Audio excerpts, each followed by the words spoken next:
Welcome to the Math Ed Podcast. My name is Sam Otten from the University of Missouri in Columbia, and my guest today is Christa Jackson, who's a professor in the School of Education at St. Louis University over on the other side of the state. So Christa, thanks so much for being here to talk with me. Thank you so much. We're going to be talking about an article that Christa wrote with the team, and it's published in the International Journal of STEM Education. And the article is Equity-Oriented Conceptual Framework for K-12 STEM Literacy. So this is a framework article that kind of basically presents a way of thinking about STEM literacy and infuses some good ideas that we're going to get into. But Christa, you have a whole team of co-authors with you on this paper. So I wonder, first of all, just how did this team come together and what motivated you to get together and write this article on STEM literacy? Yes, on this article, we have a whole collection of authors, including Margaret Mohr-Schroeder, Sarah Bush, Kat Maiorca, Thomas Roberts, Caitlin Yost, and Abigail Fowler. So the team actually got together because I began my time at the University of Kentucky. And while I was at the University of Kentucky, myself and Margaret, we started collaborating together and we started doing STEM camps and in having informal learning environments. And then we developed that through her husband and really dive deeper into what it means to do informal learning environments, particularly in relationship to STEM, and broadening the participation of underrepresented students in STEM. And so we began to collaborate more and more. And then as we collaborated, our team grew and other people started reaching out as we were doing various presentations. And then, of course, I transferred universities, but then I also stayed in contact with Margaret and continued to do the STEM camps, going back and forth to the University of Kentucky, even at my new university, but then also starting the informal STEM camps at my new universities. And then Thomas Roberts at that time was our graduate assistant. And so he had a chance to join the team. And then now he is a newly associate professor at Bowling Green. And we're continuing to collaborate with one another within this domain as well. And Caitlin and Abigail were REU students at the University of Kentucky. So they had an opportunity to really dive into the informal learning environments that we were doing around STEM. So we have been collaborating with one another for over 13 years now. So it's been a good working relationship with the group. Yeah, and REU's the research experience for undergraduates, is that right? Yeah, so you had undergraduate correct. Students involved, graduate students involved, faculty involved, and now you've gone to different places, but you're still keeping those connections.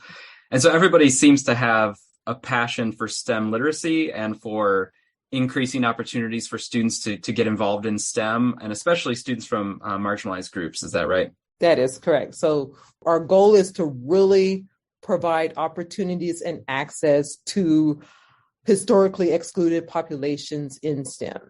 All right. So for this article where you lay out an equity-oriented conceptual framework for STEM literacy, you also looks like you really dug through the literature and you looked at a lot of past work on STEM literacy, and especially you looked at other ways that people have framed or tried to conceptualize STEM literacy. I'm just curious, what ideas came out to you and to the group when you were looking at the past literature on STEM literacy?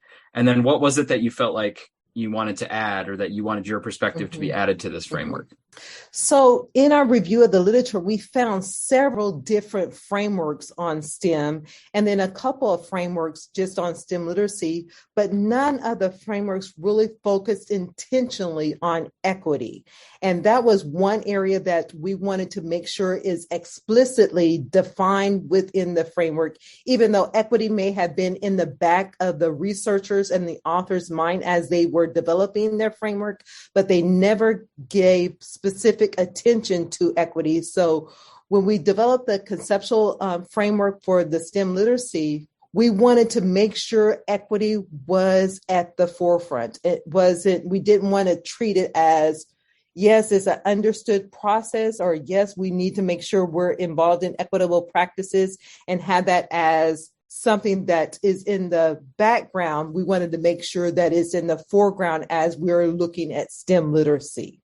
And do you feel like if there's a STEM literacy framework and then separately there are some guiding principles or some guiding ideas about equity, but they're kind of like in two different dimensions or two different separate frameworks, do you feel like that's not as potent, or that it doesn't bring as much power to it as if you put them together into a STEM literacy framework that itself has equity in it? I do, because many times when we have those two disparate separations, people only pay attention or close attention to one and disregard the other, or way more on one than the other. Whereas when we're actually integrated within the framework, it's all in a cohesive package where individuals, whether they're researchers, educators, policymakers, etc., they can see how that is exactly infused within the framework itself and how it actually plays out, instead of looking at two separate guidelines and documents. Mm-hmm. Yeah, and that infusion was really the benefit that I saw when I was reading the article, because if I came at it with two separate frameworks, a STEM literacy framework and then some equity, an equity framework or something, there's still a lot of translation work that's needed. Like it's not obvious how the equity stuff will show up in a STEM camp or in a, middle school science class versus a math class, or when you're trying to do the integration. So what I appreciated about your team putting them together is you did some of that translation work of what does the equity issue look like in the context of trying to empower a STEM identity, or trying to do some mathematical reasoning that ties in with, engineering or whatever. So those connections and translations are non-trivial. So that's why I appreciated your insight and your team being able to do some of that work. Thank you. Thank you. So let's go ahead and take a look at this framework. So it's the equity-oriented STEM literacy framework, and it has two what I would call these broad aspects that kind of undergird the entire framework. First of all, you have this idea overarching it that there's opportunity and access to high-quality integrated STEM learning experiences. So this idea that students need various opportunities and they all need access to high-quality STEM literacy. So that undergirds sort of the whole framework. And then you also have it represented where it sort of like lies beneath everything. It sort of colors everything underneath the framework. And that's systems of oppression and privilege. I wonder if you can just comment on both of those and how you see those, or how those came, to be in the framework. So the opportunity and access, which is the foundational of the framework, where we have to provide students opportunity and access to high quality STEM learning experiences, is really rooted in Gutierrez's notions of equity when we're looking at the two axes where we have access, achievement, identity, and power, but really taking the access portion of that equity and really garnering it in to provide students that access, because without providing that access to those high quality STEM learning experiences, students don't have the opportunity to really develop their STEM literacy. So we must initially give students that opportunity and access so they can actually go through the process of that STEM literacy development.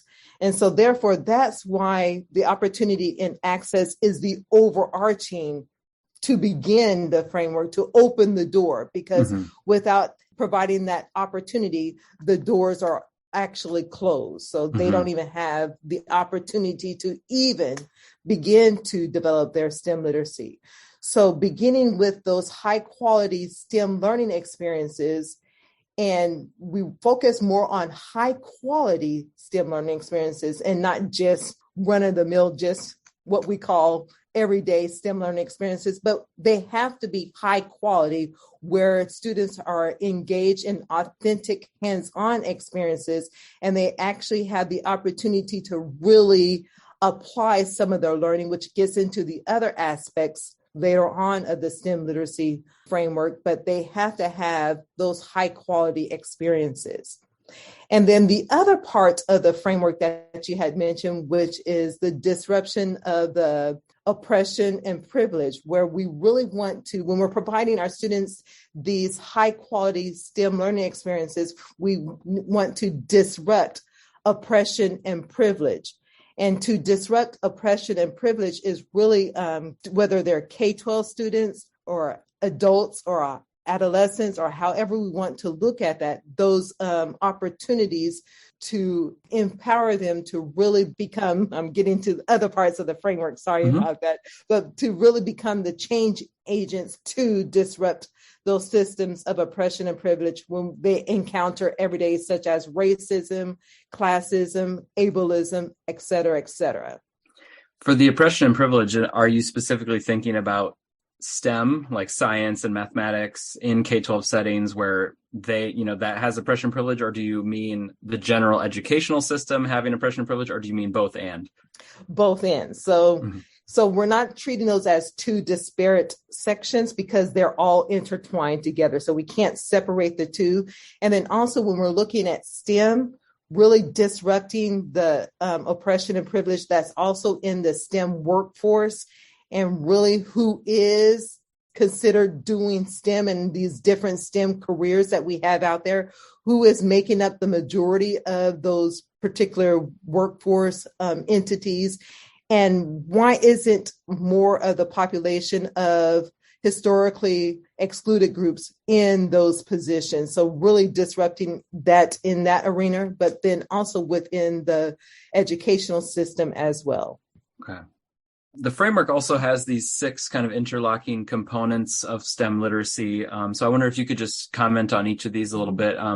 In the article, you first mentioned one that probably people are familiar with, which is critical thinking or problem solving as a, cornerstone of STEM literacy. But do you have any comments on that one? Yes.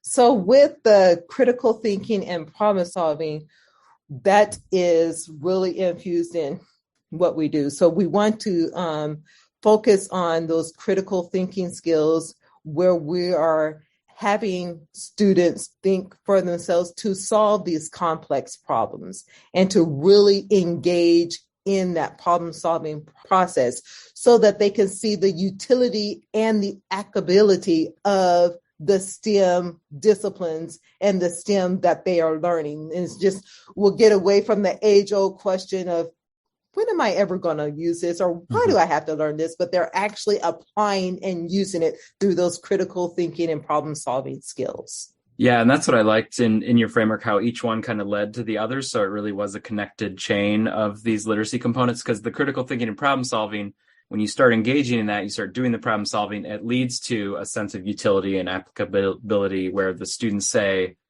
oh, I'm having a chance to do this STEM stuff, but also I can see why it's useful. I can see, how it would be good for society or good for, humanity to have these skills.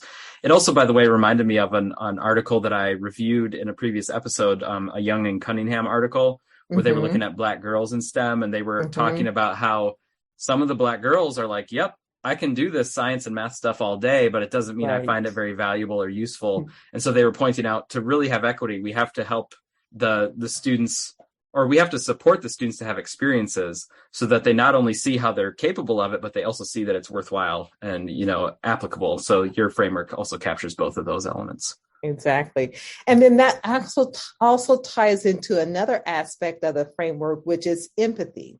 So we normally don't think of empathy as being part of STEM literacy, but we purposefully included empathy as part of it because that's where students begin to feel along with and why they're doing these problem solving and these critical thinking skills, whether they're creating a prosthetic leg or doing a robotic arm to help someone, or they're making a coat or some type of outerwear to prepare or to cover someone else. So they're beginning to empathize with and see the reason why we need to do this. So they're empathizing and making those STEM learning experiences more meaningful to the students as well.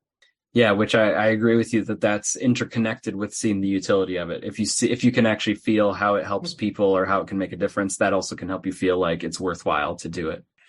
That also leads into, again, these are all interconnected, but that leads into this idea of dispositions and also the STEM identity. You want to comment on those? Exactly. So with the STEM dispositions, it really is focusing on the students or the individual's attitude toward or their interest in STEM, and which ties into that empathy piece as well as that utility and applicability, as we had mentioned before, so that as the students are engaging in these high quality STEM learning experiences, STEM dispositions are productively widening and increasing along with their STEM identity development. And we talk about identity a lot, but really looking at that STEM identity development where they can begin to see themselves as STEM literate individuals, regardless if they choose to go into a STEM related career or not. So we're not using the STEM literacy framework to only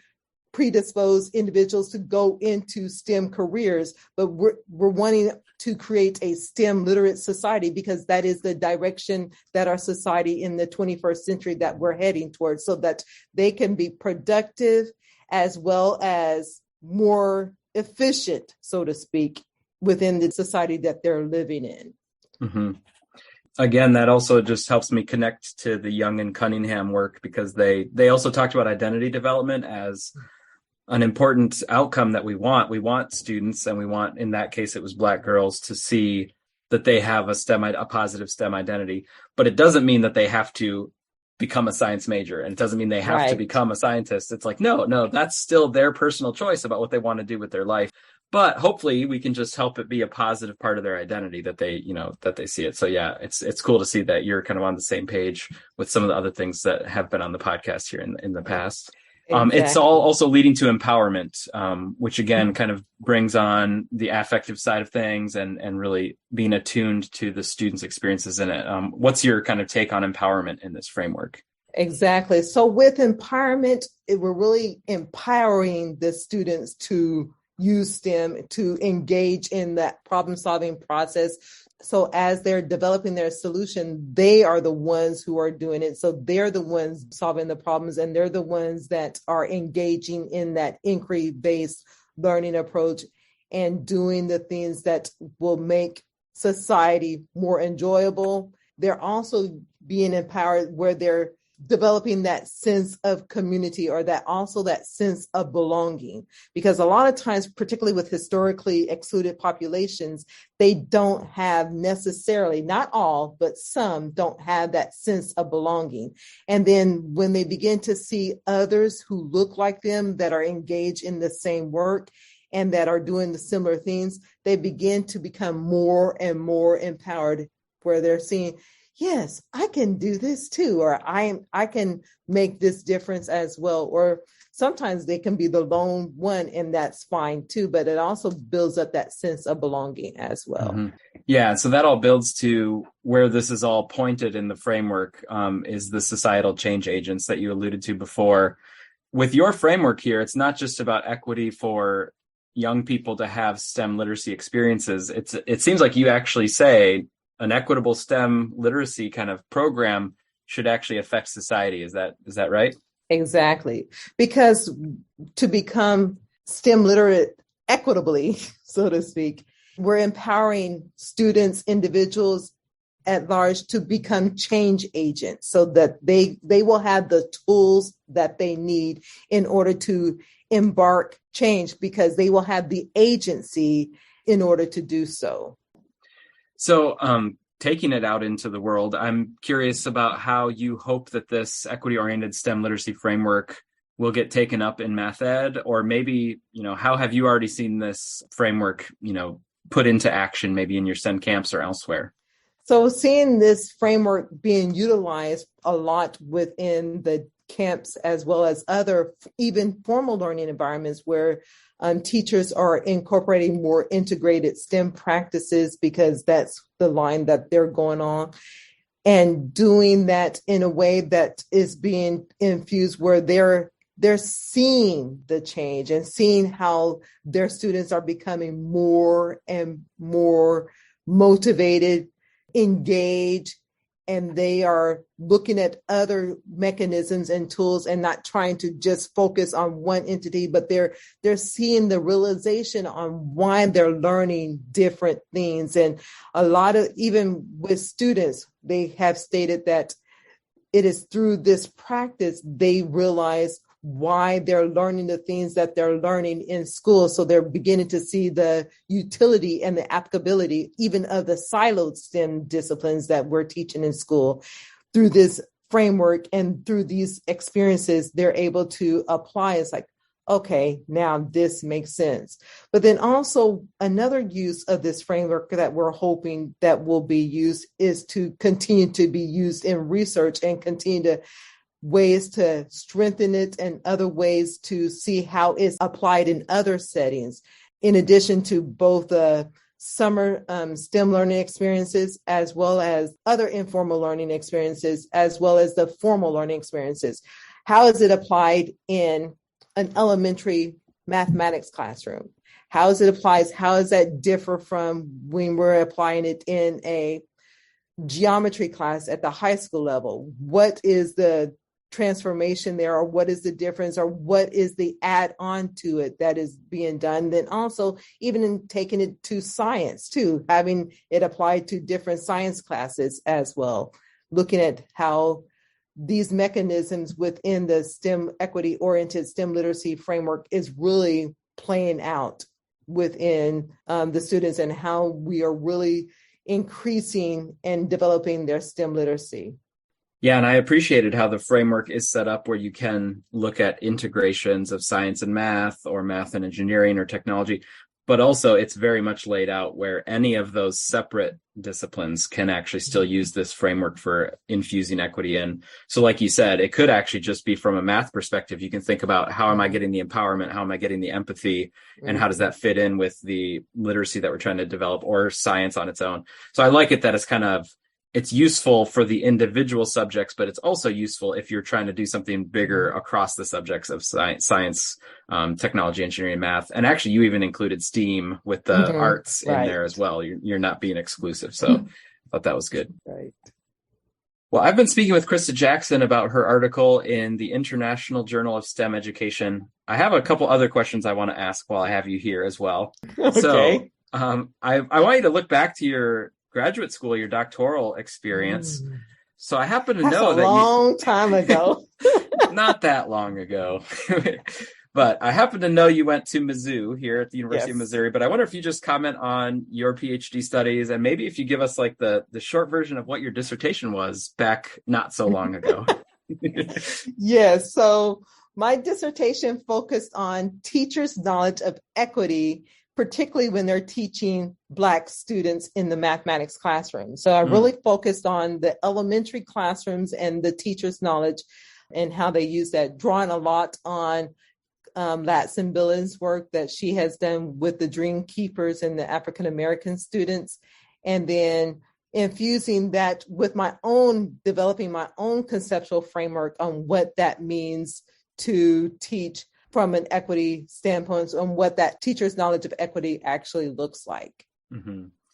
And how was your time at Mizzou back then? I think it was just before I got here, but it was great. Catherine Chabal was my advisor, my major professor, and she was, of course, remarkable. And it was great. I had a great experience. I had the opportunity to get involved in a lot of different things and meet a lot of network with a lot of individuals as well. Yeah, and the Curriculum Center was still probably going at that time, right? Exactly. Yeah. Yes, I'm a CSMC fellow. All right. My last question is, though, if you were not in math education, is there something else you could imagine doing with your life? You know, believe it or not, I've always wanted to be a teacher.